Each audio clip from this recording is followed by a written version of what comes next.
really feel like your best performance was actually your last few months. And I was like, no, the last 3 years allowed me to do the last 3 months. Right. When it comes time to go to war, your people are with you, your systems are strong. Right. You can do those spurts, but you can't stay in wartime all the time. One is I absolutely, positively hate this term, the business. I never understood it. I still don't understand it. Intrinsic motivation comes from 3 sources, right? Which is autonomy, mastery, and connectedness or purpose. A lot of CTOs are scared to do this because they think, oh, my people get poached, like someone from Postgres, someone from Google, someone from Google, someone from Mongo, they're going to hire her now, But I found the opposite happens. I was always surprised though, because he would produce these 20-page, 30-page reports. We'd go in and work with like Accenture on a multi-million-dollar project and build this gigantic architecture document, which had 0 grammatical errors, which is like totally clear and easy to read. Yeah. I could never figure out like what was going on. Did he have like a whole army behind him doing his work for him? I always was more excited about the application of technology. I was always excited about technology itself too. Like I love reading about design patterns and I love reading about all the latest stuff. But I'm more excited by getting the spread of what you're building, getting people to use it and that kind of thing. It's like a bad time to get cheap money, to get easy money. Yeah. Right. But the customer base is the same. I think the problems, there's some solutions that people would have bought probably a year ago when they're hyperscaling that they're not going to buy now. Yeah. Right. But that's not like a very long-term thing. Hey, this is Arnav. Welcome to another episode of SCALER Pod. And today with us we have Jacob. And Jacob is formerly the CTO of Grofers, which is called Blinkit now. And he is also formerly a CTO-in-residence at Sequoia. We have a bunch of questions for Jacob, both about engineering leadership and CTOs and also about how engineers can learn and grow. I'll start with my first question, which is sort of a favorite with people who are currently CTOs or formerly CTOs is, what does a life in a day of a CTO look like? Like how much time you spend on things like hiring, strategy, management, actually writing code. What was it like for you, or what is it like for others as well? Have you seen? You mean after the drinking and the crying? Yeah. Okay. Outside of that. I'm trying to remember. My therapist has told me not to talk about it, but I guess I can talk about it with you. I think it really depends a lot on, what kind of CTO you are, what kind of person you are, what the skills and background you bring, and the situation you're getting into. So when I was at Sequoia, one of the things we tried to do is build personas of CTOs. So in a sense, a venture capital firm, its customers are founders. And so if you're working with them, figuring out what kind of things they need. And so sometimes you'll find a CTO who comes from a very heavy computer science background. Right. And they're building crazy IP. And they brought along a business co-founder. And now all of a sudden they have to learn how to manage teams. They need to learn how to talk to business. So they have a certain set of needs. They have to do certain things. You have other CTOs who are coming from a sort of a more product or more business background. Right. And they're having to learn how to manage third-party developers or work with outsourced teams and that kind of thing. Right. So you find a lot of different things. In my experience, at Grofers, it depended a lot on the size. So in the early stage when I came, we had a very disorganized sort of team. We didn't have a lot of structure. We didn't have a lot of process. There was a lot of confusion. So the beginning was just building the team. It was hiring. It was restructuring. It was training engineering leadership. It was building that. As you scale up, it changes. Then you're getting into a lot of re-architecture work. You're growing as a company. You need to replace systems. So it's a lot of dealing with vendors. It's a lot of dealing with architecture issues, making those kind of decisions. And then you get to a point where you're very stable and you're very large. Right. And you have a lot of independent teams. You have a strong core group. And then the leadership becomes really like any other leadership job where you get to support your core team. You have to take care of them, make sure they have what they need. And you got to deal with the rest of the business and set strategy, et cetera. I think that the answer really depends a lot on the individual and what they're getting into. I would say, though, that the most important thing for a CTO is that you're able to straddle both worlds. You have to be able to speak language of technical folks and non-technical folks and zoom in and zoom out every day, several times a day. That's the core skill. Right. You can be the super technical IP builder. You can be the great org designer. You can be the great leader. You can be the great strategist, but you still have to zoom in and out and work across all those different cohorts effectively. Right. And I guess there would also be there's this thing about peacetime, wartime CEOs. I think for CTO also it's going to be peacetime, wartime, depending on was the phase you You are know, in? I have an interesting story about that. When I was at Grofers, like I said, when I came in, it was a bit of a rebuild in the company, and we're about 40 people in tech, product and engineering, and I spent a lot of time building systems and processes, which was a little hard for Albie, who's the CEO, is a bit more of a shoot from the hip kind of guy, his leadership style. Yeah. But he understood it was necessary, and we built all this stuff. And then COVID hit, Right. and I had already given my resignation before, but he was like, "Stay a few more months, help us through the transition." Right. And I changed my style a lot because I'm very much a coaching type of CTO. I like to coach and encourage my team and build cultures in my own team. I don't do command and control stuff. I don't like to micromanage. Right. But during this time, you had to become that wartime. Right. Wartime. So like, make a spreadsheet. Here's all the things every day. Big call in the morning, big call in the evening. Assign things, follow up on them. And Albie was so impressed and so happy. And he said, at our like exit interview drinking session, he's like, so I really feel like your best performance was actually your last few months. And I was like, no, the last 3 years allowed me to do the last 3 months because you built the processes and the teams and everything to make it happen. Right. So I think wartime, peacetime is something which you have to have some amount of process and structure and building sustainability. Right. So that when it comes time to go to war, your people are with you, your systems are strong. Right. You can do those spurts, but you can't stay in wartime all the time. People Yeah. get tired, they get hurt. Yeah. But unless you build the army and you have the process in place, you can't go for the war. Makes sense. So you have been, consulting and helping with a lot of tech teams and CTOs. I'd like to know more about like what usually, all of the things that you're talking about, what usually challenges do you see at different stages of companies? Because, somebody maybe pre-PMF, early stage company versus somebody who is like post-PMF, raised a couple of rounds of funding, scaling things up. So what are the different sort of challenges that happen for a CTO or for a tech leadership? I think in the early stages, it's really important that you are, actually getting into the code a lot. I mean, I think it's impractical to have a CTO who's primarily into leadership or product. Or so they need to be, deeply in the code, deeply making good decisions, working with the team very closely.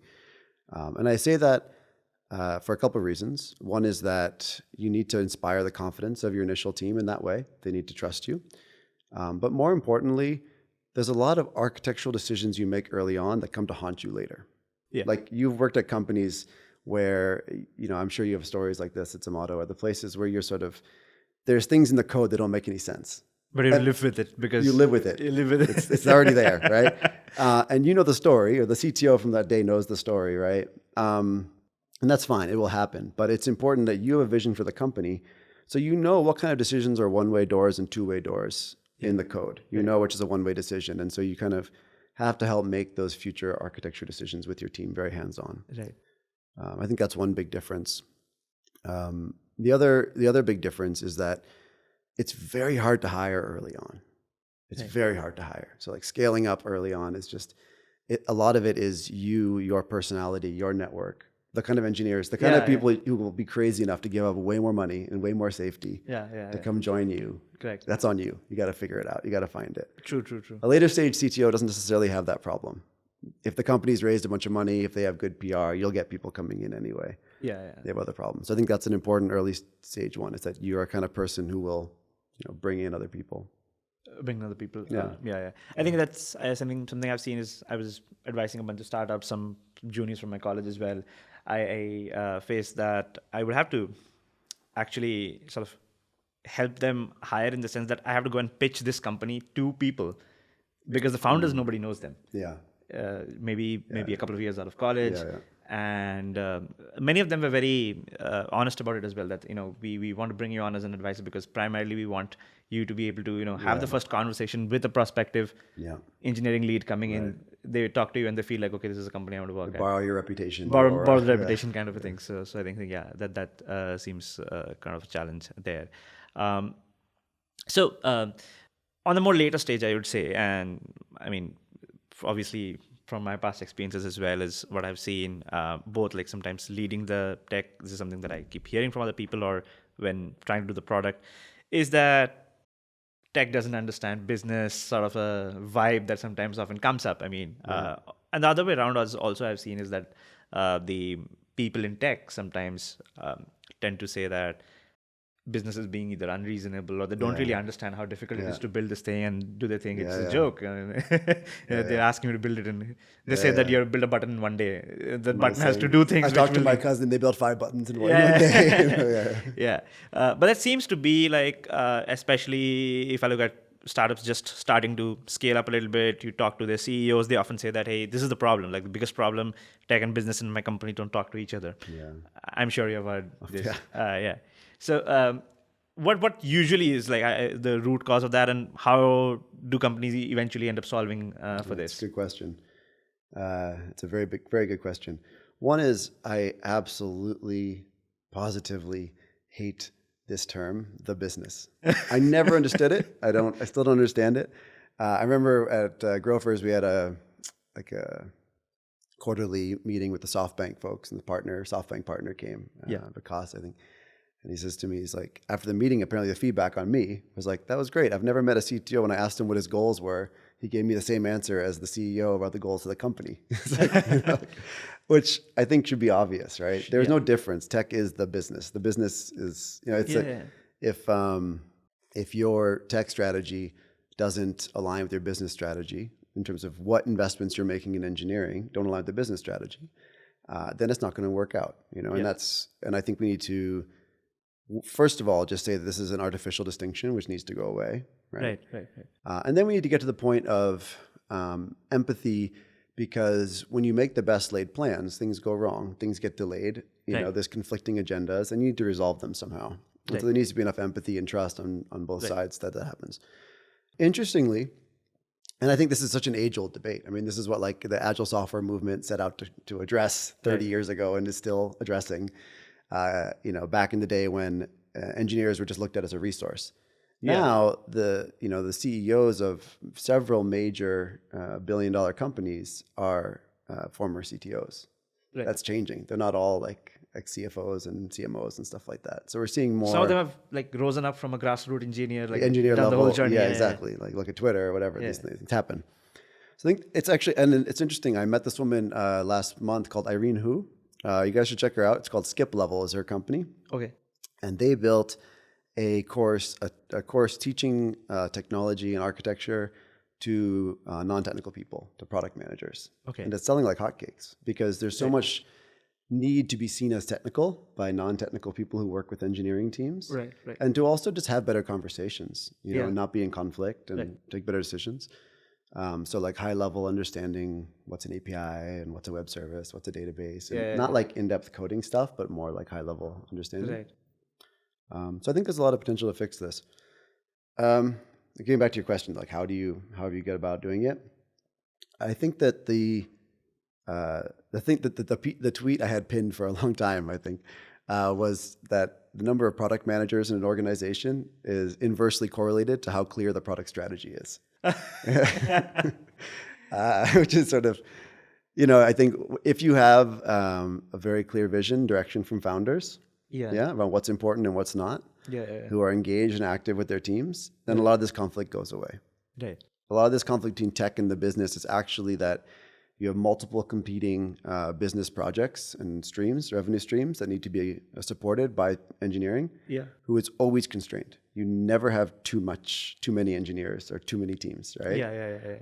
And as a result, you will have conflict. And if you have no sustainable, accessible way to resolve that conflict, because you don't have a clear strategy, then there will be a tech versus business problem. Which is primarily a strategic alignment problem, actually. Now, while this is about like how do you design the org or how you play things so that this does not happen, maybe a few words I want from you for the people actually, like the engineers at the grassroots who are actually implementing stuff. I hear a lot sometimes that people complain about, we built this project and then it was like a 6-month project. We were given resources, and when we built it, put a lot of blood and sweat into it, then it didn't get shipped. And people sometimes associate a lot of their identity with that project that did not get shipped. And that happens. I mean, people get very disappointed. I have stories of my mentees who have left companies because of this. This is like, I built a project, did not get shipped. Obviously, people who are 10 years, 12 years into the industry that don't say this anymore. But I mean, what would you say to somebody who might feel that, okay, not given enough value from the product manager or the business owner, and things I built did not get shipped? What do you say to somebody like that? I did a talk at Agile India 2019, whatever, keynote, which was called, I forget the title. I forget what the title is, the thing. But it was about building a culture of purpose. Right. And what I mean by that is I was heavily influenced by the book Drive. And if have you read that book? Yeah, I haven't finished it. Yeah. It's just, yeah. So is that bad? Huh? I liked it though. No, it's not because bad. A lot of these business books you don't want to finish. This one I liked.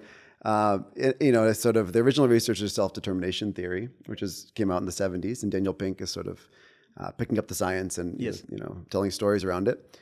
But essentially says that intrinsic motivation comes from three sources, right? Which is autonomy, mastery, and connectedness or purpose. Okay. So which autonomy and mastery are fairly clear. Yeah. Connectedness and purpose is either a sense that my work matters to someone outside of me, right? Yeah. And so that could mean that I'm doing something that the world is going to make the world a better place, and I'm passionate about that. It could mean that it has huge impact, and it's passionate about that. It could just mean that I have an awesome group of people I work with, and they care about me, and I've connected to them, and therefore I'm motivated to come to work. Right. Yeah. And I found that most motivation issues that people face, whether they're in engineering or any other discipline, can be boiled down to one of these three factors usually.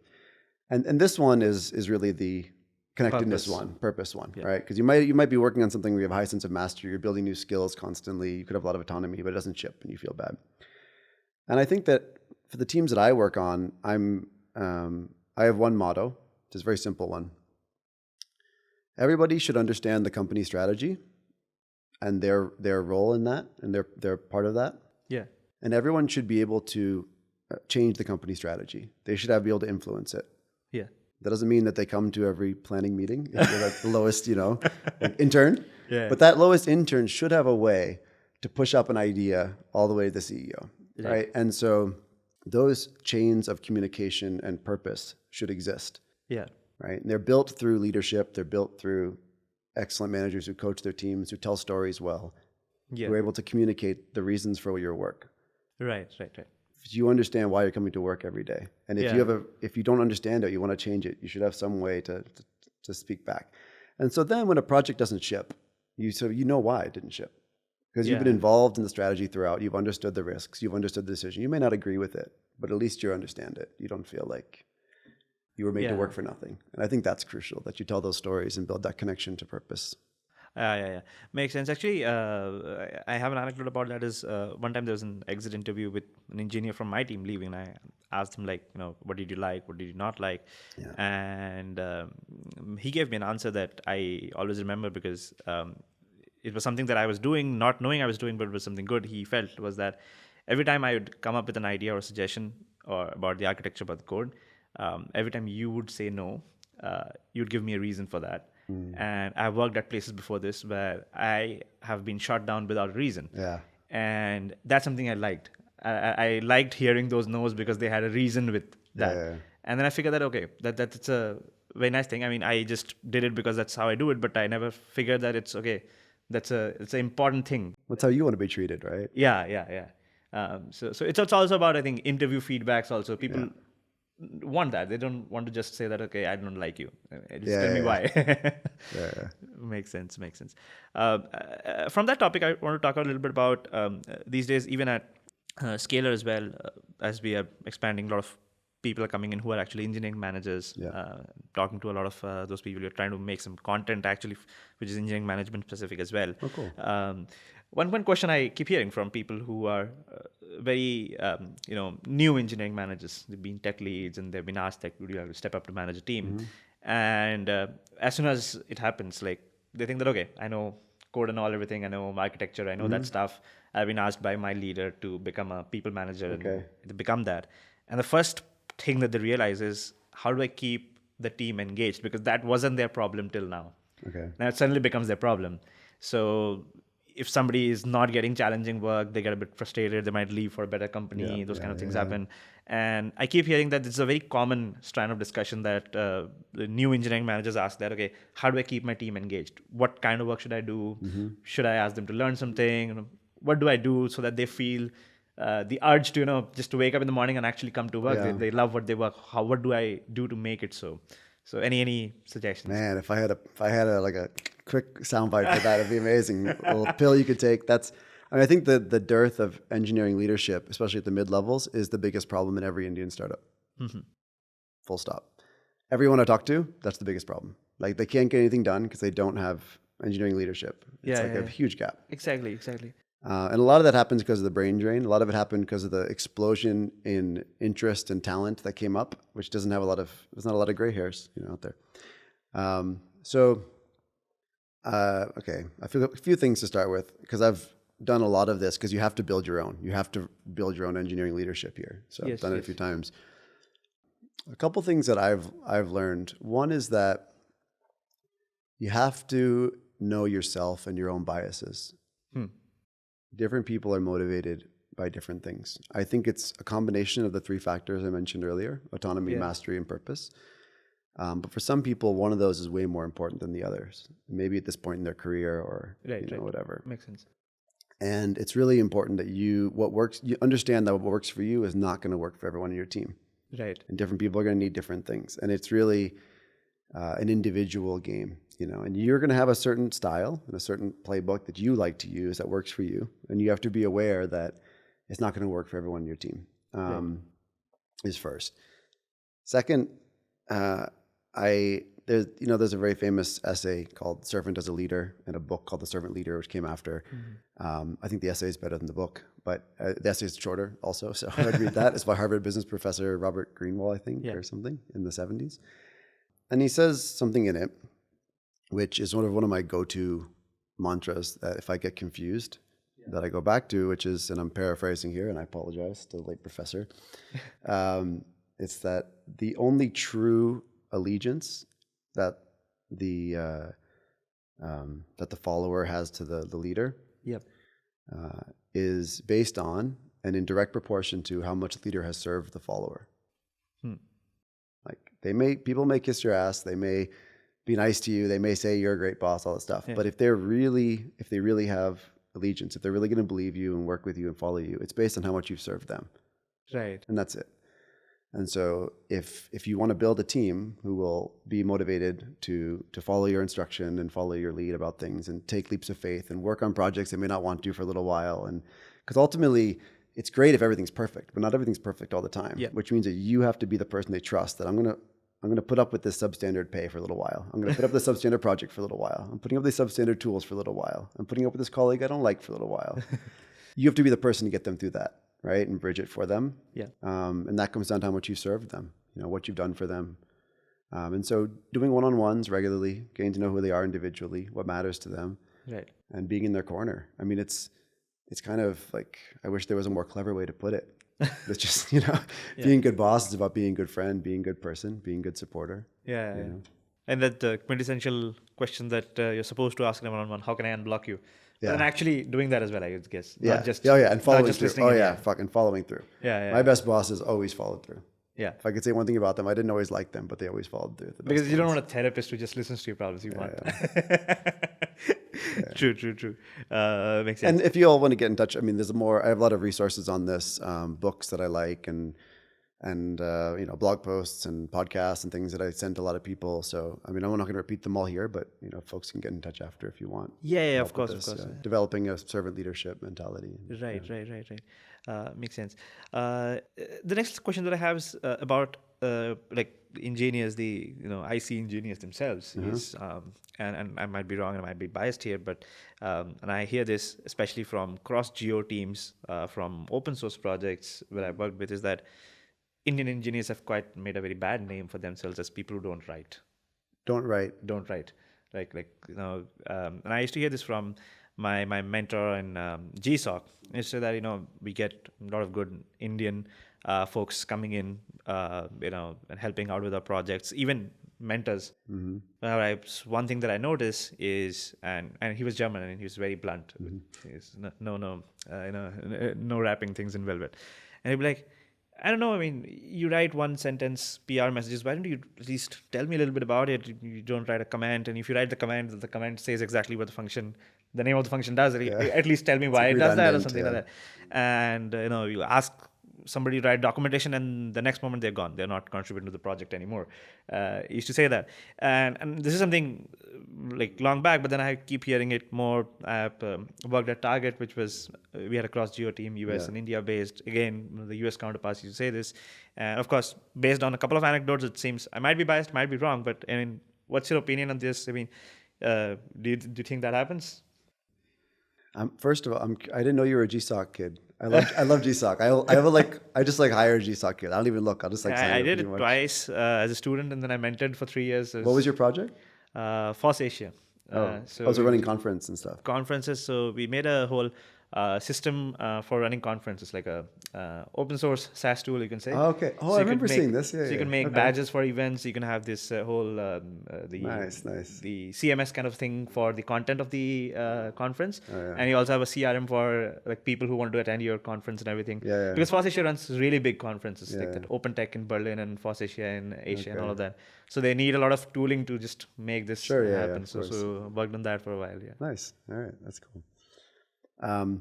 Right. Well, it's an interesting thing you talk about GSOC, right, and open source, because we both come up from open source communities, right? And that's kind of where I was my trial by fire, and where I learned my chops. I didn't go to a computer science degree and everything like that. I learned it by building code in the public and getting my patches torn to shit. And so you learn how to defend your position. Yes. Very well in a written form. Very much like defending a thesis. I remember first time I contributed code to the Android operating system. It was Google's repository. And I had been working on these custom aftermarket modifications of Android for a while, been a couple of years.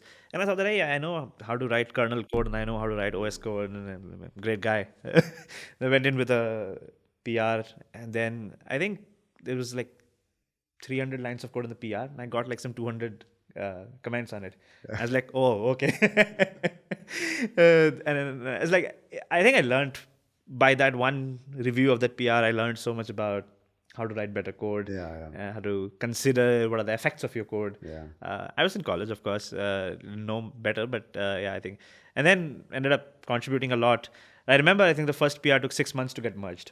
But I think it was a 6 months boot camp for me. Like every time I would update something, but then the people were very patient. They would tell me that, you fix this, but then this leads. Yeah, but not all of them are nice, but a lot of them are encouraging, and sort of, but you end up with these 300 comment threads, 400 comment threads, these super long.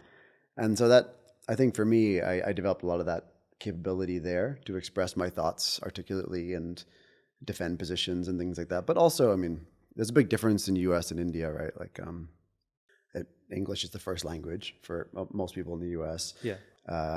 The liberal arts education, there's a huge focus on elocution and sort of, rhetoric and all that sort of stuff. So it's a skill issue is one of it. One part is just a skill issue that we were, when I was in ninth grade, I had a 20-page term paper I had to write, 30-page term paper, right? And and sort of, that's a bigger focus, right? In India, it's more specialized towards technical skills.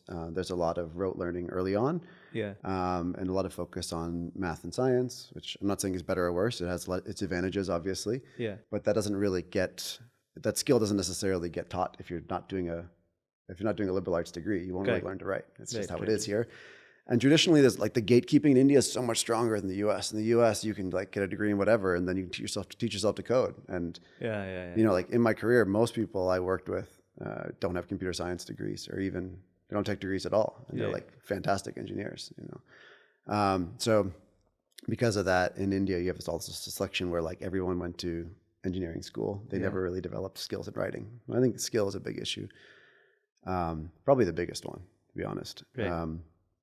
One thing which we did at Grofers, which, I think worked really well for us, is we said, hey, we're not like a premium name, but we're doing really well in the market. But we do have a really kick-ass tech team, full of like people like Vedic Kapoor and, and like open source contributors from back when. We have like really strong tech systems and we have good culture around it. So we started hosting open source events, and that helped a lot for attracting talent. Yeah. And then we also started doing a lot of engineering branding by writing blog posts. Blog posts, yeah. And we did a lot of blog posts. We did a lot of social media stuff on top of the events. And it took a long time, but we used to do post-interview questionnaires. Yeah. 85% of people had said they'd read our blog and they'd watched this, and they'd said that they were aware of it. So, and one of the things we did actually during that period where we were scaling up hyper fast, we went from 50 to 250 people in tech in a year and a half, is we hired a fantastic content marketing guy who loved tech. Pratik Kashadi, I'll give a shout out. He's right now in Berlin. And so he would work with folks to develop their writing, develop their ideas, and put out stuff and all that. And I think that was a really good investment. My previous company, Acquia, again, similarly, we did a lot of consulting work. I was sending in my guys who are world-class talents technically, but they were consulting at $150, $200 an hour with likes of Novartis and Fox and Pfizer and Department of Defense and all these people. I needed them to write better, so I sent them for language classes at the British School and British High Commission and stuff. Yeah. I think that's the primary one, is actually just a skill. Like the skill is not there, because you find a lot of great writers in India, a lot of great tech writers, tons of them. Yeah. We do, but yeah, so that happens. The open source outreach is a very interesting thing because. That's how BP hired me at Zomato as well. So there was something called Huddle, which used to be like every month of an event. I remember that. And Gillu was doing that, I think, right? Yeah. Some of the technologies they were doing. And I was there for a talk on Android. After giving the talk, I was running a software dev boot camp then. And DP and Gunjan came and was like, what are you doing these days? So Gunjan had actually hired me from college, and I did not join then. I got a placement offer. And he's like, hey, you're this guy who went to college, took an interview. I'm like, yeah, what are you doing these days? I was like, hey, do you want to hire some of my students? And he's like, yeah, we'll do that. But can you come next Monday? I'll talk to you. And I came next Monday, and he's like, how much time do you spend on teaching and all? Can you do that like 2 days a week? Come from 3 days a week? Yeah. But then I think it helped us a lot. We started writing a lot of these tech blogs, and a lot of people read about them, and then sometimes people want to come visit the office, just come and talk to us. Okay. We wrote this blog about how we brought down the Android build times by 95%. And that blog was read a lot by a lot of people. They make Hacker News and all that. Yeah. Even Google quoted it in Google I/O. Nice. So it made Hacker News and everything. And that made it very easy to, of course, hire people as well, because people are like, okay, good shit is getting done here. And I think great stuff gets done at other places. They don't talk about it well. They talk about it. So like there's this one data engineer we had, Apurva Agarwal, fantastic engineer at Grofers. I set like an OKR to do these blog posts. So I wrote some, and I was the editor. I sat there and chased down people and made them, took the notes, helped them with their drafts. Like I personally owned that one, and I forced her to do it. She was like, kind of like not sure, blah blah blah. She wrote this amazing blog post about physical storage of Postgres, tables and optimization. Made Hacker News. It made like this Data Engineering Weekly big newsletter. Nice. Yeah. Went really viral. Got thousands of likes, retweets, etc. And it was like a big deal for her. And a lot of CTOs are scared to do this because they think, oh, my people get poached. Like someone from Postgres, someone from Google, whatever, not Postgres, whatever. Someone from Google, someone from Mongo. They're going to hire her now.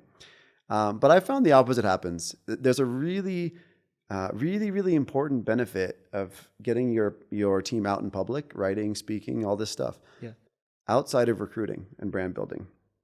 In fact, there's a bigger benefit. The bigger benefit is the internal brand you create, because once everyone saw what happened to her, there's this sense internally that like, we do good shit here. Yeah, we have standards. Yep. We are that quality company, right? And then the bad stuff stops slipping through. People catch each other, because as a high scaling company, you can never check every PR, check every architecture, right? It's about the team checking each other and not being lazy. And I think that public exposure was a personal commitment internally in the team that we do good work here, and it brought a lot of pride inside the team. And so even if they had better offers elsewhere, they were like, hey, I'm working at a place which does things right. Yeah. And I think that was really a bigger benefit. Yeah, I remember like if Google I/O quoted Zomato as like having done something with better build times or introduced in-app reviews first time in India, something like that, team would be very happy about that. Like, they talk about us. They don't talk about the other apps they're talking about us. So that makes sense. Maybe a little follow up on that for at an individual level. I mean, while let's say somebody designing the org, they can say that, okay, let's come up with blog posts that will make my team write more. What about like the individuals? Like somebody's understands that, okay, they're not so good at writing skills. So what do you suggest them to do to sort of improve on that? What are places to start from? Yeah, I think that depends on the level of problem. I had one really fantastic, my first hire in India when I opened Aqua India. I spent 4 days trying to recruit Vedic Kapoor. He's turned me down 3 times already. And then the only time I didn't get him at Grofers, he turned around and made me his boss. So, but the guy I got instead is this guy named Tanay Sai. Okay. And Tanay is fantastic, really dynamic, interesting person, fantastic hacker. Just gets things done. He didn't learn a word of English till he was 18. So he went to VIT and he came there not speaking English, like speaking only Telugu, And he watched lots of Friends and he watched lots of American movies and like sort of developed enough working, but he has a thick accent and he has a bit, he doesn't speak very clearly. Right. And I was always surprised though, because he would produce these 20-page, 30-page reports where he'd go in and work with like likes of Accenture on a multi-million-dollar project and build this gigantic architecture document, which had 0 grammatical errors, which is like totally clear and easy to read. Yeah. And I could never figure out like what was going on. Did he have like a whole like army behind him doing his work for him? And he told me his thing. He has a buddy who he used to use for years in his previous jobs, where he would send them his writing and that person would review it and send it back to him. Okay. Like a friend who is better in English. So he used that. His other trick was he wear earphones and he would highlight the text of what he had written and he had a keyboard combination and it would repeat it back to him, the text-to-speech thing, at 4x speed or something.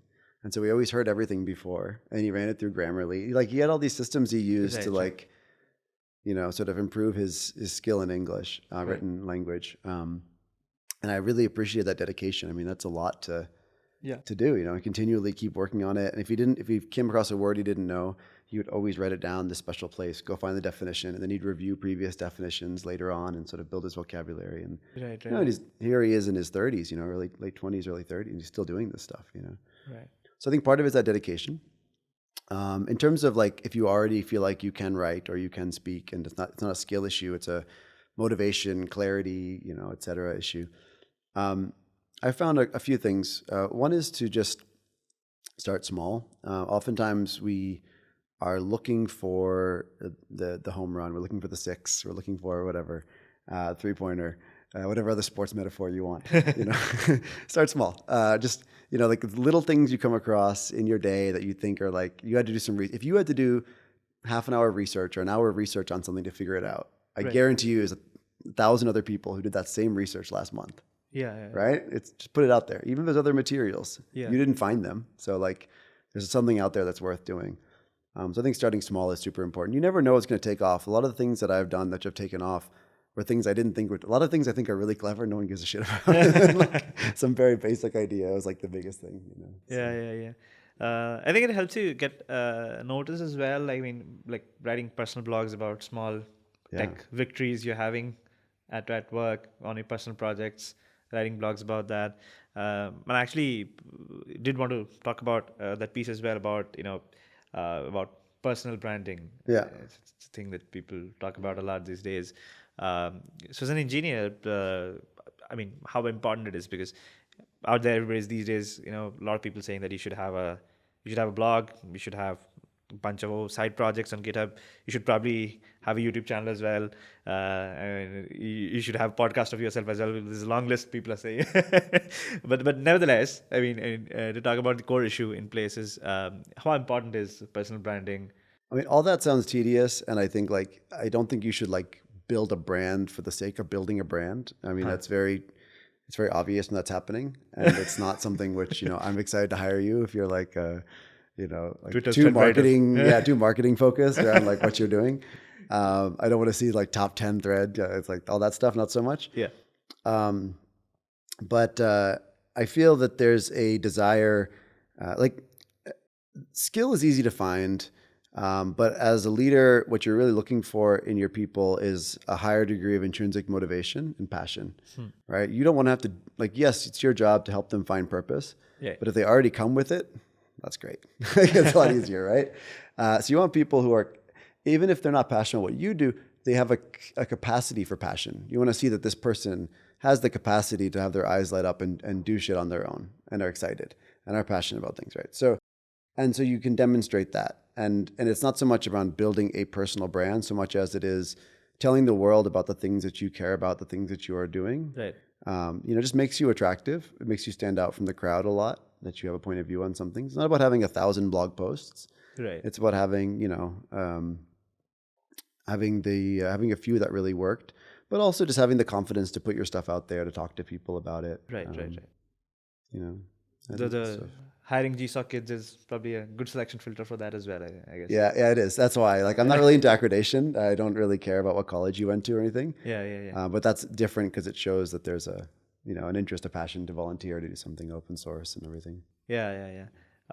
My first startup, I remember. So when we started off with it was we were teaching, right? And we actually started off with offline teaching, sitting in classes actually teaching. Then we started, okay, we will have to make some tools like submitting the code for evaluation or recorded videos so that if you miss a class, you can watch that. So we thought, okay, we need some tech support. It did not start off as a tech company, actually. It was completely teaching tech, but the product had no tech. Then we started building things. The one thing that because me with working on open source for a long time and participated in GSOC also, and as a result of that, the initial few people I hired were also from the same circles. Somebody who had worked with me on FOSS Asia and GSOC, somebody I met at maybe a GitHub Open Source Summit or something like that. And then everybody had that same DNA. It's like when we started making our initial tools, I thought that we can just make it open source because why not? And you get free CI/CD. Yeah. So as a bootstrap startup, it also saves money because it's a free repository. CI/CD is free for you. It's the Travis and GitHub Actions and building and all of that stuff. Hosting is also free sometimes. Netlify and Heroku and all of that stuff. So it's almost zero cost tech is running because it's open source. And if anybody asks why it's open source, and it's like, why not? There's no IP in what we are building. It's a LMS. It's videos getting shared. Everybody knows how to build this stuff. It's no rocket science. One of the great things that happened out of that is over the next couple of years, there were a lot of features in our tool that were written by some of our students. They found that, okay, I need a button here to bookmark this video. They would just go and build it themselves. I was like, hey, this whatever you're using, it's on our GitHub. You can fix it yourself. So we'd be teaching web dev. And they were building the tool as part of their learning. Yeah. Beautiful. So we had this whole online ID. It's still up actually. So it's the Coding Blocks ID. You could what would happen is like websites like HackerRank or something, unless you get a question to solve, you don't get an ID online. I see. You select a question like a lead code problem. When you want to solve a question, you have it. But I just want to, have a playground to write some code. And there are a lot of them now, but back then there weren't so many of them. And some of the kids came up and we want to build this. I'm like, yeah, go ahead. Let's just do it. And they spent the summer building that. And this ID, it eventually, in terms of, if I talk about business actually, it brought us a lot of traffic because a lot of people would come to the ID because people would, we also allowed people to share the code there, a paste bin. Yeah. So you could write some code and then you could show it to a friend hey, what's wrong in my code? Can you help me out with that? Yeah. People started doing that in colleges a lot. Yeah. As a result of that, we got a lot of traffic and we realized that, hey, this is bringing down marketing costs for us. We don't need to market ourselves because people are coming to a website to use that ID. And this whole thing was built by non-employees. They just students build it. Kicks, it's very easy to also hire people because somebody comes up and I've contributed a bunch to your project. I want to join. I'm like, yeah, of course. I don't need an interview. You're already working. Well, yeah. That's like when I started Acquia India. Acquia was the company, Drupal content management system. It's like the commercial open source arm of that. And they acquired my startup at Series A when I was really young. And I spent 4 years as an engineer in product and in training. And then I became general manager and came to India to start up the business here and hired Tanay and a few other people and started making it happen. Yeah. Tanay came to me and he met me in I think I put something on Twitter or whatever, and he met me in Koramangala at some coffee shop, and he sent me a cover book It was like 18-page long cover letter about like everything that had happened in his life that had led him to this moment that he needed to join me and build out Acquia India. And it was amazing because I don't even know the guy, right? Yeah. He's like, but he had seen me speak. He had read my writing. He had seen my projects that I had built and stuff, and everything. And I used to go to all the Drupal meetups and conferences and stuff in India and other places. And I gave talks to the international ones, and I would like keynote the India ones often. And we never had to recruit. Like we never had to. We just got like the best people would like come to us. And so I think that's awesome if you're able to pull that off. But this is a new thing for me because I didn't do any public speaking until I was 29 years old. I was terrified of doing it. Right. I had built like a Apache Solar as a service sort of startup that Acquia acquired, and my first talk was, at DrupalCon in Washington D.C. in 2009 or something. And it was like a terrifying experience, but it went kind of well, and it changed the trajectory of my career entirely. Right. I mean, I would like to talk more about that. Like, how important do you think it has been, like, part of your career itself, like this journey from not giving talks till the age of 30 to to like doing a lot of it and running a training team and doing all that. I guess for me, like I always was more excited about the application of technology. I was always excited about technology itself too. Like I love reading about design patterns and I love reading about all the latest stuff. But I'm like more excited by getting the spread of what you're building, getting people to use it and that kind of thing. And so I feel like, and also by relationship building. I think for me, the greatest accomplishment of my career is all the people that I have close relationships with. Right. I can call on me as friends, as colleagues, as whatever. That's worth more than any of the positions or money or anything like that. And being a good storyteller is really the best way to build that, and I think that skill is one which is not like musical talent. People think it's an innate thing much more than it is. It's much more of a learned skill than it is innate. It can be developed in anybody, and it's not like lucky. It's a lot of it is I've read a lot of books about how to give talks, and I've read and I've seen other people who give really good talks and understand how they do it. And when you see that person get up there and be really calm and composed and funny and topics flow from one to the other and everyone gets up at the end and claps and you think that they just did it casually, they probably spent 60 hours preparing for that talk. I know. I know what you're talking about. What I learned, it doesn't get easier. It's just that I've accepted that it takes 60 hours of preparation to give a really good talk. Whereas before I used to think I was an idiot because I couldn't do it in 20. No, it takes that long. I actually give a lot of credit to sort of where I have come in tech to these HasGeek conferences that used to happen. What happened to HasGeek, HasGeek, all this? I think they're still there, but they haven't been doing any physical conferences since COVID. They do some YouTube talks and all. But I really have been thanking, I think, Kiran and Zainab for the platform that they built because that was quite cool. Yeah, I gave my first talk and I was second year in college. I came here and then into the room and then I see like people with their those lanyards and badges saying CTOs and all of that. And I was second year in college. I'm like, shit, I should just walk away, take the flight back. I just can't do this. And Zainab said that, hey, it's nothing like that. We have people of all different ages and everything.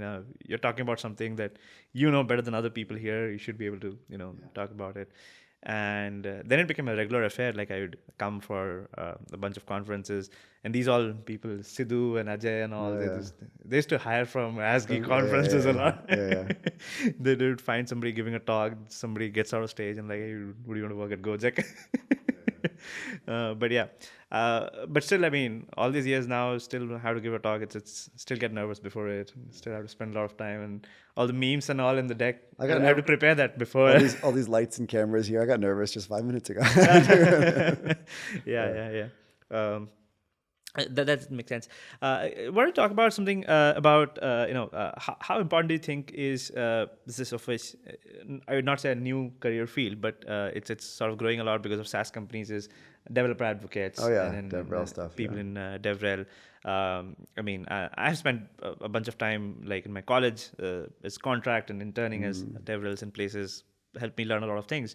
Where do you see like this space? Would you say some engineers could spend some time as developer advocates? I think it's a really underutilized field, skill, etc. Like as a channel, I think there could be so much more happening there. Yeah.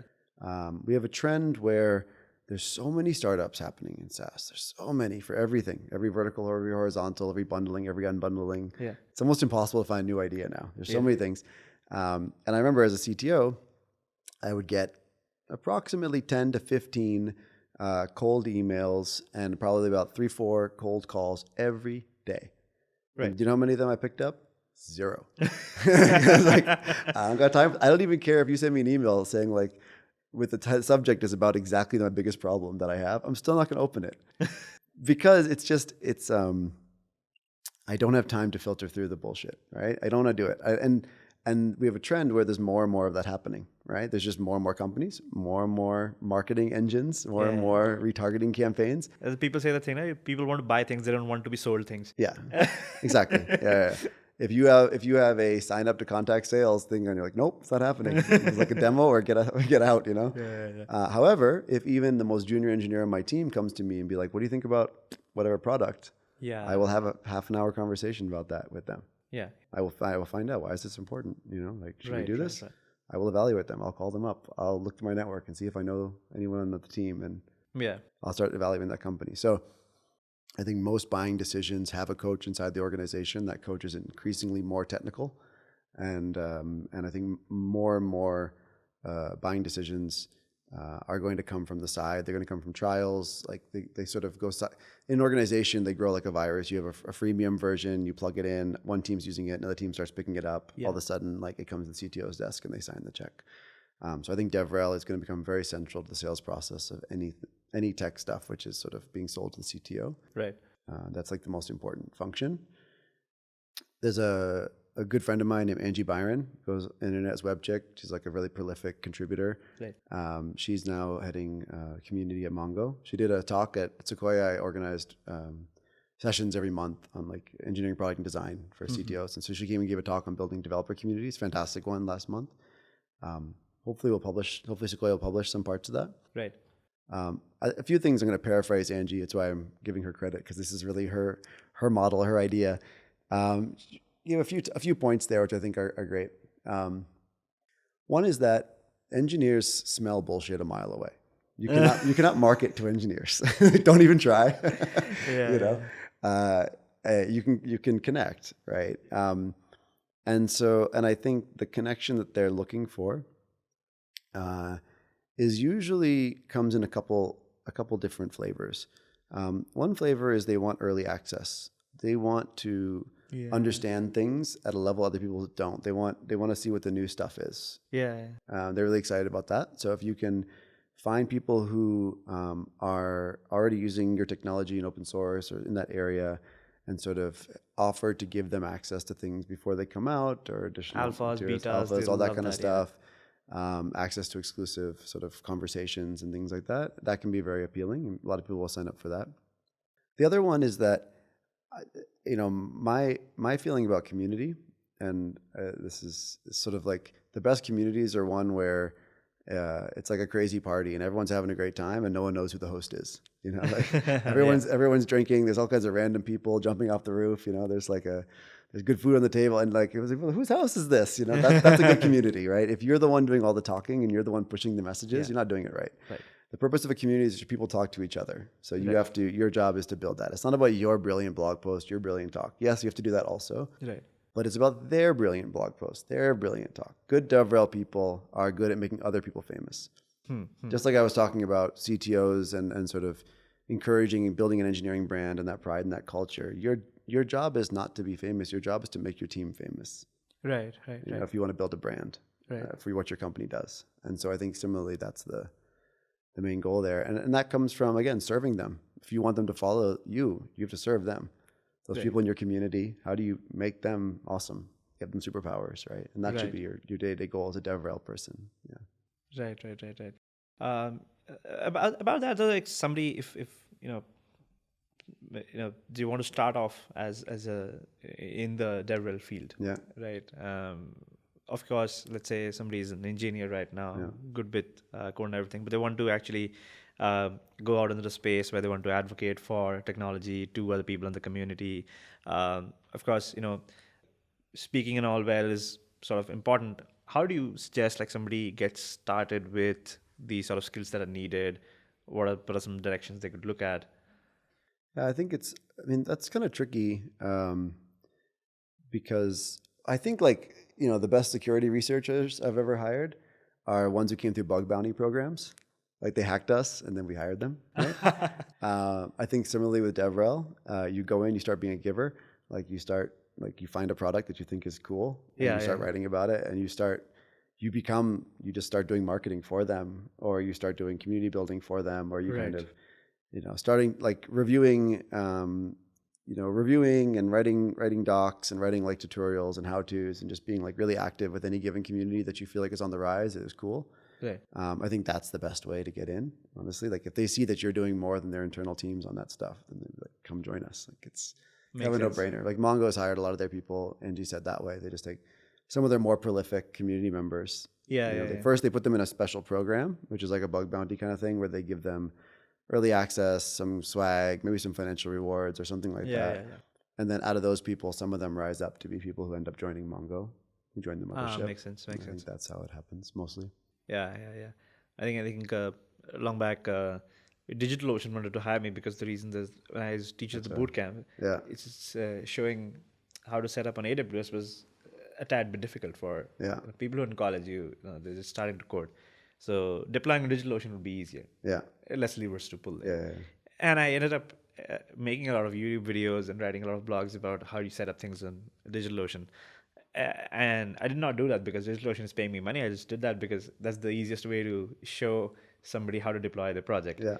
And then DigitalOcean reached out and I saw that stuff. You really want to work for us. I'm like, no, I'm just running my own startup. And if you like to sponsor some of that stuff. And then they did that. They said that, we would love to give some, hosting space for your students to build things. And, we can do some sessions ourselves as well. But yeah, I get what you're saying. Yeah. So they reached out seeing that, okay, I'm creating content about DigitalOcean myself. So for the individuals, I would say the advice would be like, you're good at something, you start talking about it, spreading the word in the community, teach what you have learned. Right. And if you're within a company, I think then it's kind of similar, but also different. Like at Grofers, it wasn't a tech company in the sense that we were, tech was heavily involved, but it wasn't selling software. But because we needed a lot of high quality engineers, because we were working across supply chain, consumer, everything, like the whole gamut, we used to host all these open source meetups. And there was, one engineer in particular, Singh, who just was like, okay, I'm going to make this happen. And he organized the events and he sent out all the invites and he got it on social media. I took the pictures afterwards and made the write up and published it. And, it was on Saturdays and all that stuff. It wasn't part of his job. He was an SDE too, and he was tasked with doing other stuff. He's a good engineer, but he had to build product. But this became something he just did enough that it became his job. We're like, okay, this is working and you're doing it. So again, it's about, taking a little bit of initiative, doing a little extra work, I think helps. Yeah. Right. So one thing, of course, would want to touch upon, elephant in the room these days is about like the downturn, crash, recession, a lot of people saying. I started with a more broad question first, like how do you see this thing playing out? And then I would actually ask a little bit about what kind of products do you see getting made these days in this sort of market, what's going to work and all. I don't talk about that. But before that, what do you make of it right now? Well, the signs are everywhere. Like you guys didn't even give me tea here. What's going on? I got other cup. Other cup. I don't know.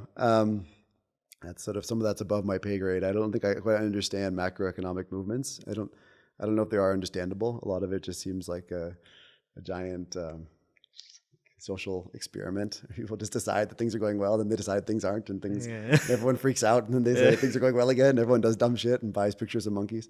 I don't really know where that goes, but I will say that I've lived through several of these now. I mean, I've been 23 years in the business. I started like 99, 2000. Yeah. A little earlier, 98, 99, yeah. I've seen it happen. I remember the dot-com bust, 2000. I remember so clearly opening up the newspaper and seeing it, and one of my clients asking me like, "What's going to happen to you?" And computers have like gone out of style. Gone out of style. We're going back to tablets and chisels. Yeah. Is your career safe? Are you going to be okay? And I'm like, let's see. Yeah. So I've lived through several of those since. So, Right. I would say like it's a temporary thing. There's a couple trends which are interesting in India, specifically I'll speak about, which is, one is COVID happened, companies went primarily remote. A lot of companies are not going back, right? Which means that global labor markets are now opened up, which means that Indian engineers are increasingly going to get offers from anywhere in the... They are. Being an engineer is being an engineer. It doesn't matter where you are now, by and large, unless you're working at Tesla. That means that I don't think salaries are going to dip significantly in India, because as long as any market is doing marginally okay and some companies are okay, they will find an Indian engineer. And so that'll set the price. The price isn't set in India. The price is set outside India. Right. And so even if the VC money slows down quite a bit, I don't think that's just going to transfer where people are working. It's not going to change the outlook for an engineer who's good.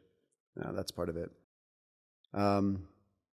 It's unfortunate that there are a lot of layoffs happening. There are a lot of budget cuts, and consultants are losing their jobs, and soon other internal employees will lose more of their jobs and those kind of things.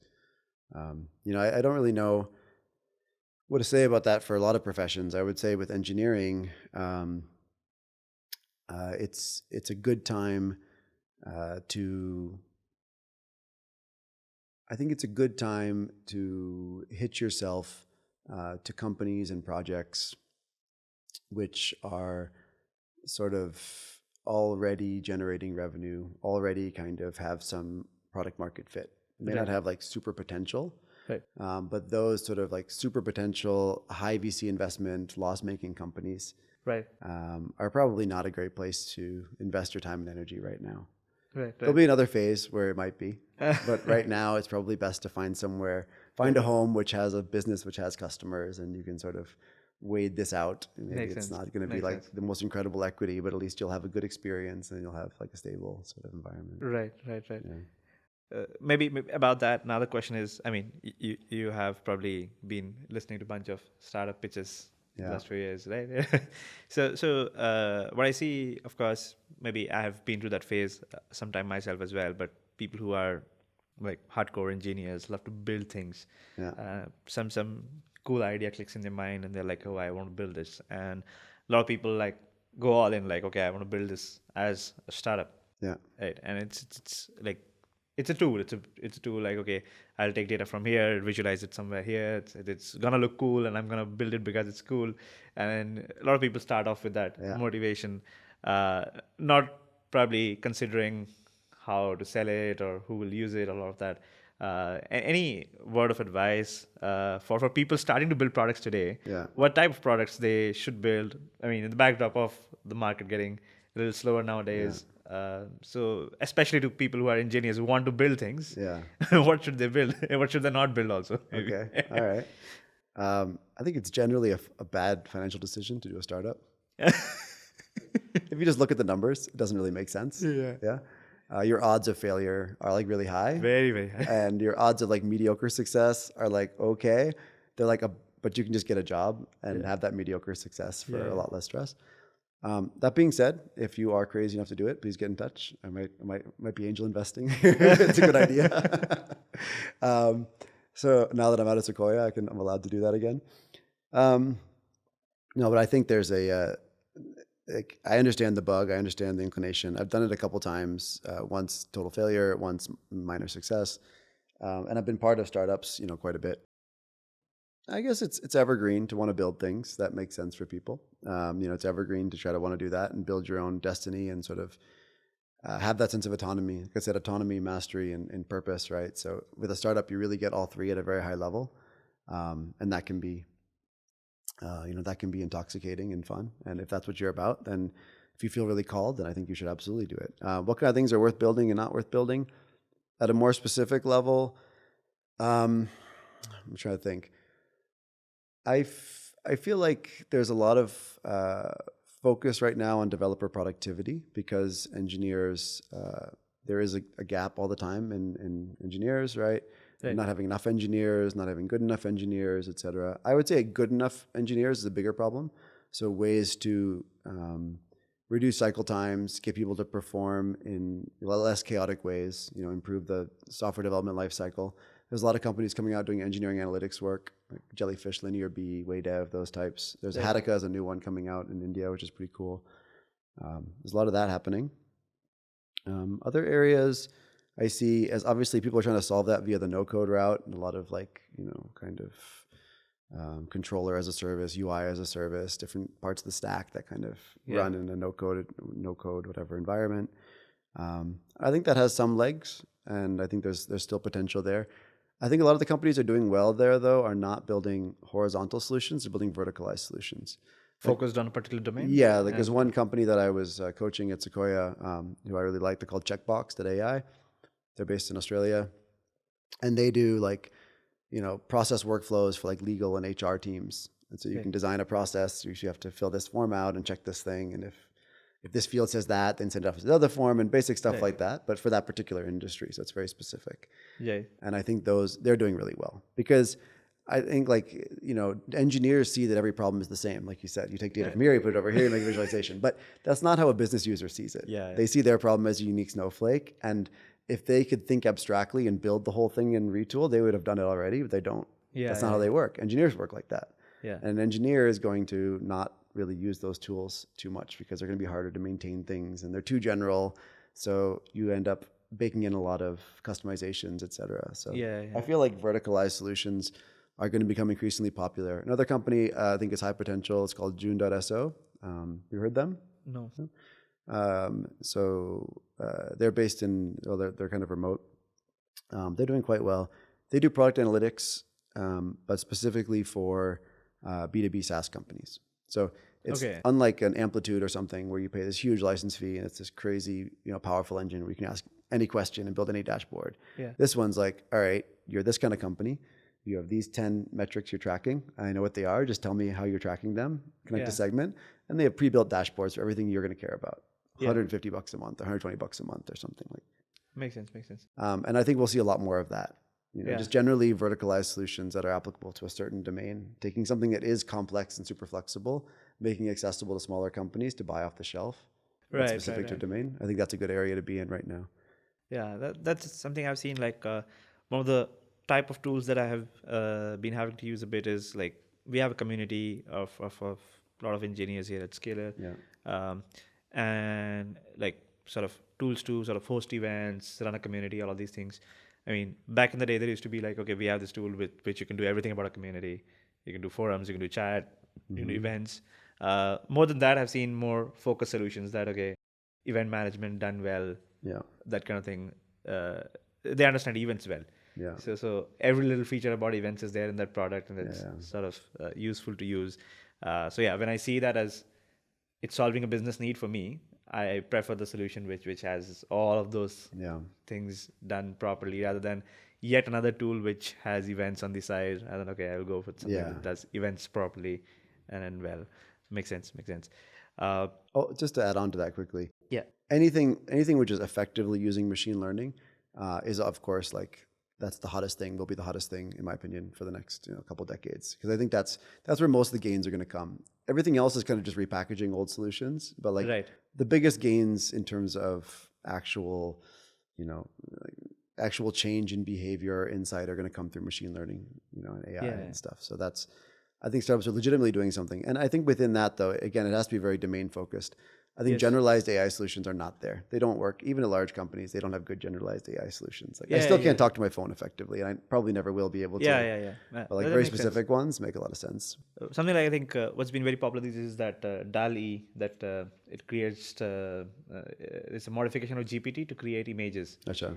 So Oh yeah. The yeah. art, like you plug in different artists and it generates. Yeah. So I can see straight up That's that wild. That's so magical. I Yeah. saw that. I was like, wow, that's one of the most. like that's so much better than something like generic GPT, which can do everything mediocre. But this can do, like if I want to automate creating thumbnails for my YouTube videos, I can say that this is the content of this video, make a thumbnail and it generates one for me. Yeah. It's a more like machine learning augmented, but more Yeah, pointed there's all kinds of solutions, cool domain things. focused. A friend of mine I visited last night, he has this company called Beethoven something. Yeah. They do generated music, so like for YouTube videos and stuff like that. And I think that's quite cool. There's a lot of that area. Another friend of mine that I'm working with closely is working on mobile build trains. It's called Tramline, if you want to look it up. But he's trying to do something around like automating the process of getting mobile builds out. And it seems like a very pedestrian small thing. But I think that the mobile development space generally is underserved. Most of the work that people have done in terms of DevOps and automation stuff has been for backend. Oh, don't tell me. Mobile development is still shitty. My pain. Yeah. So I think those are areas. I think those are areas that I see that are hot right now. There's this folks called mobile.dev. They've been doing something great. It's actually mostly team of ex-Uber principal engineers and director engineering. Those people just come out, and Uber has done a lot of solutions internally for mobile apps. Metro and what's this one? Yeah. Ribs and all of that stuff that they've done. So Gergely Oroz, he's very famous to write about tech in Europe actually. So he's one of the investors there as well. So they recently talked to me, and I loved what they're doing. Like they've actually created something called a mobile native computing foundation, MNCF, just like CNC has done. They're like they've brought in together a lot of senior engineers from a lot of companies doing mobile. And they're like, okay, let's have a community. Let's talk first of all what the problems are, which are common. And they built at least a tooling pipeline thing, which Reddit and Uber they're using as well. But I think that's a lot of gap there, because I've been doing mobile for a long time, and I see in terms of when I look at backend people, the tools that they use, and then you git push and then everything happens magically. That does not happen yet on mobile. There's a lot of space for there. We recently had Jiten over for the last episode. He was at Hotstar. Now he's CTO of Cars24. Right. So he was saying that that's what happens is a lot of people who are CTOs now. They've been in the industry for 20 years, 25 years. They did not start off with mobile. Mobile did not exist when they started. I've done like hobby projects in Android. I don't know shit. Like I know it, but I don't know it. I've not really done it like in production. So you're saying that mobile gets neglected a lot because of that? It's true. So you're saying that in Hotstar, it's a very mobile focus, because even the TV app is on an Android TV, right? So mobile is very important for them, but still is neglected because like the lack of empathy. The CTO and the minus ones, everybody is coming from a non-mobile background. 100%. Yeah. But I guess that's gonna be improving, because there's so many mobile-first tools that are coming in. Even like more of the back-end like business sort of tools where you're doing the analytics, the dashboards. They're all coming into mobile a lot these days. Very mobile-first companies coming up. So let's hope. And I'd love to see better tooling for mobile. But I think ultimately, like on the whole downturn thing, it's a good time to do a startup, etc. It's like a bad time to get cheap money, to get easy money. Right. But the customer base is the same. Like I think the problems, there's some solutions that people would have bought probably a year ago when they're hyperscaling that they're not going to buy now. Right. But that's not like a very long-term thing. If the problem exists, it's still going to exist, and someone will have that problem. Someone's scaling somewhere, whatever your thing is. I think the overall fundamentals, if you're building a product that people actually want to buy, that's not just a FOMO, like VP pyramid scheme, right? Like, then like, I think there's still a market for it and you'll do well. I don't think that's necessarily a problem. Makes sense. So yeah, I mean, great set of questions and answers we talked about. I would ask one final question is, so what's next you're going to be doing? Me? Yeah. What's up for the next few months? I don't know. Well, I'm going to Vietnam tomorrow. Okay. For 8 days, just to bum around, do a scuba dive course. Oh, nice. Go to the States over the summer. So I think I'm just taking a little time off. I'm considering different options. The most likely one is actually taking the stupid decision I said earlier and doing a startup because I'm feeling a bit stupid. And and I like to do things at the wrong time. Right. So I've been talking to some different folks about joining as a co-founder, probably something in developer tooling or ed tech. Okay. The two areas that I'm kind of most interested in. If you want to hire engineers, you know where to come. Acha, where? Yeah. So that's Then one I thing. can get a cup of tea. That's one thing that's If I solved. hire 5 engineers, can I get a cup of tea? Yeah. I think maybe at least 10 engineers. Yeah. We'll see. Okay. Actually, I will say one thing. If this makes it around the internet in any way, and anyone finds me, one thing I'm really passionate about that I would like to work on, but I don't think I have the expertise in, is early childhood education. So sort of literacy and numeracy skills for basic literacy numeracy ages 4 to 10, 4 to 8, whatever, in the global south. So I think like if you look at India, Southeast Asia, Africa, South America, sort of poorer countries, there's just way too many people to service them through traditional means of teachers being deployed into schools. Right. It's just not going to happen. No matter how many midday meals you give, you don't have enough teachers to actually pull this off, and they're not trained well enough. And you won't be able to, because it's just an exponential growth in population has happened, but not an exponential growth in teaching professionals or institutions to support them. I think that's a problem we can agree exists. Does definitely does. And I just feel like it's a fundamental human right to be able to read and write and to do basic math. Yeah. If you can't do that, you're not going to really have a good time in this modern world. It's going to hurt you, right? It's hard. And I don't think I don't want to live in that world. So I'm looking to solve. I would like to get involved in that, although I don't really know how to, because I don't want to be that arrogant tech bro who's like, I can solve literacy. No, I can't. I can probably get money for that solution. I can probably build a team, take it to market. I can get it with NGOs and government. I can make things happen if I find those people who are experts in that are interested in solving it, who actually have real knowledge of the problem. So maybe somebody who's passionate about doing that. If somehow someone who knows someone like that hears this, please put them in touch with me. Sure. Either profit, for profit, not profit, etc. It's fine. Right. But it's definitely a problem to be solved. That's a passion I'm interested in, but makes sense. Sure. So nice. I mean, really, really great set of things we talked about. It's a lot of yeah. I'm sure anybody watching it would be getting quite a few strands of things to follow up on. Thank you so much for taking out the time. My pleasure. Loved it. Cool, man. Thank you so much. All right. Take care.